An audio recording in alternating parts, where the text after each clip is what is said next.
have to say, honestly, it's Lil Wayne and pre-Lollipop Lil Wayne. But 500 Degrees, The Block is Hot.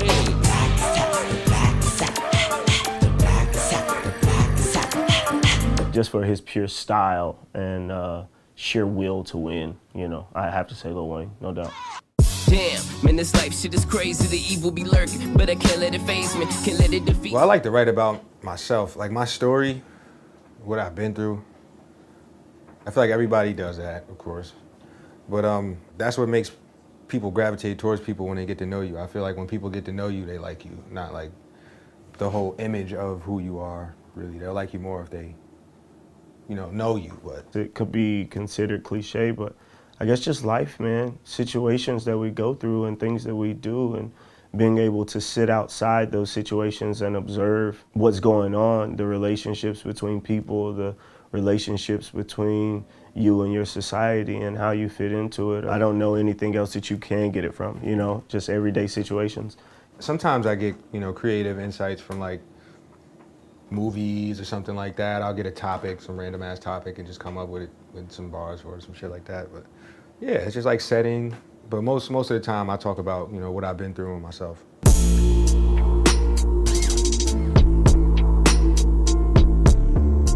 I've written so many of the songs on so many of my albums in the last 2 years.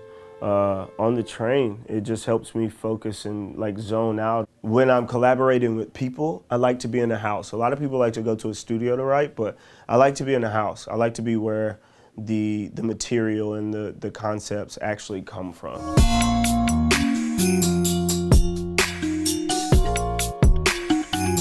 It's like sort of like my vision turns into like a tunnel of color. It'll start off like blank, and then I'll try to paint colors around the moving tunnel. It has to be something with color. A lot of people don't care about color in music because they don't understand like the term of color in music. I do. I don't know how I could break it down, but like if you listen to it, that would be exactly the word you're looking for when you want to say, yo, that song is fucking dope. It got so much of this, but I don't know. It's color. That's what it is. You're really being an artist. It was becoming a headache. I was wasting money. I wasn't getting what I wanted. And it's a headache. It's too much of a headache. Now it's just like I can just come here and really do exactly what I want. And things are really spilling from the back of my mind out into my computer. And that's what I really wanted to do.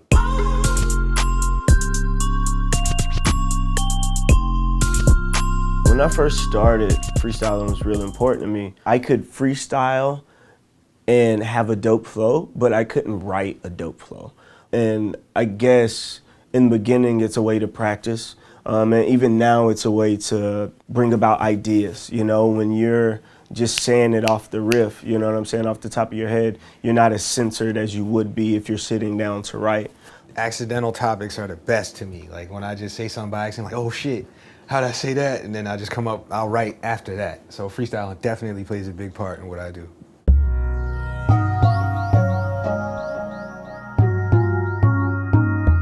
It's funny because I go to all these shows and stuff, and like one of the first things that people say, especially like liberal motherfuckers, first thing they say is, fuck Trump, so they can get the crowd into it. And it's like by even speaking this man's name, you give this man power.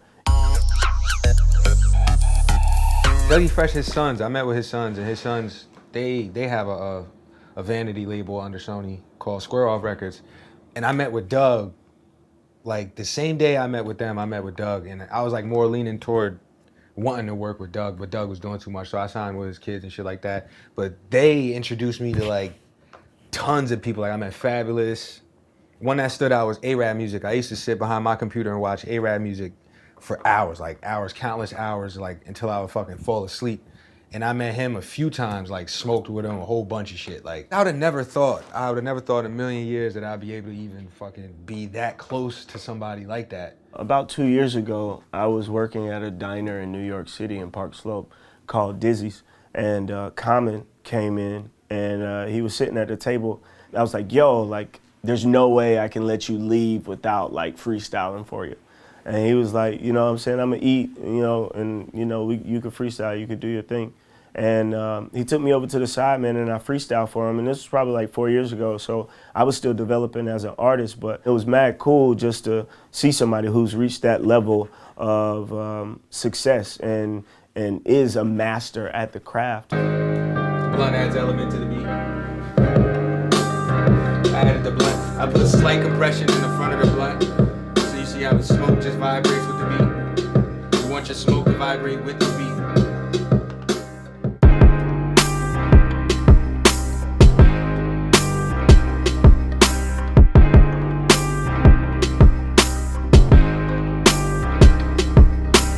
When I was younger, I thought by now I would be a star.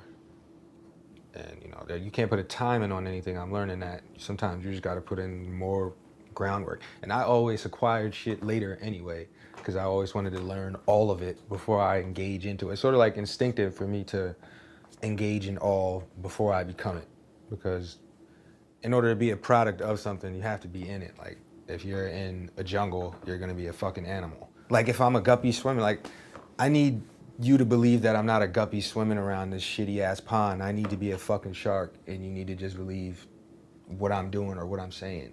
But right now, I'm just still a guppy, so I need to grow into something that's gonna be able to make an impact. Tell me, is you about that life? Tell me, is you about that life? I'm about that. So I work with a couple of dope producers, man. My homeboy Ivan of Minecraft.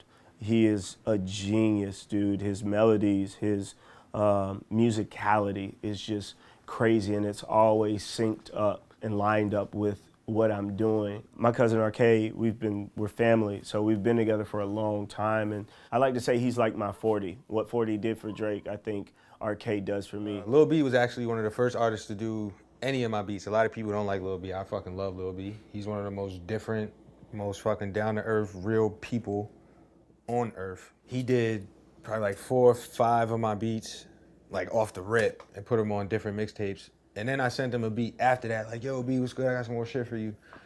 He took that beat, I named it I Forgive You, and he ended up making up a mixtape around the beat. Listen, just listen. You can hear it in the system. I forgive you for your thoughts. It's hard to see wisdom. As far as the underground scene, I think we keep the commercial rappers honest.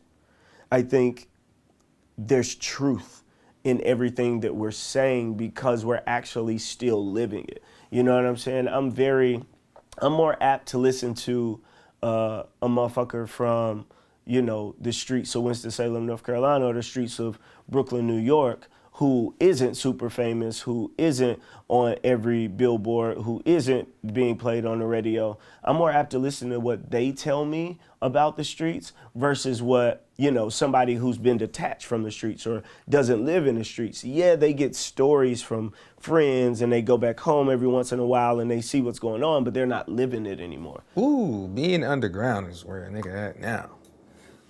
Well, there's levels. There's levels to being underground as well.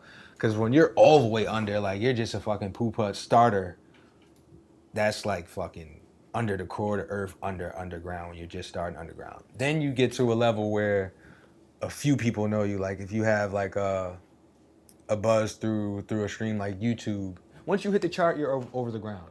So anything under the chart is underground to me. Yeah, mainstream, you gotta be on Billboard. You have to hit Billboard. I don't give a fuck if your song pops up on every radio station. You got videos all over the place. If you're not a chart-topping artist, then you're still an underground artist. You have to hit a chart globally. And the globe has to acknowledge your music, not just one specific group of people. I guess positive effect for the commercial aspect of the mainstream, if that's how we say it, is money.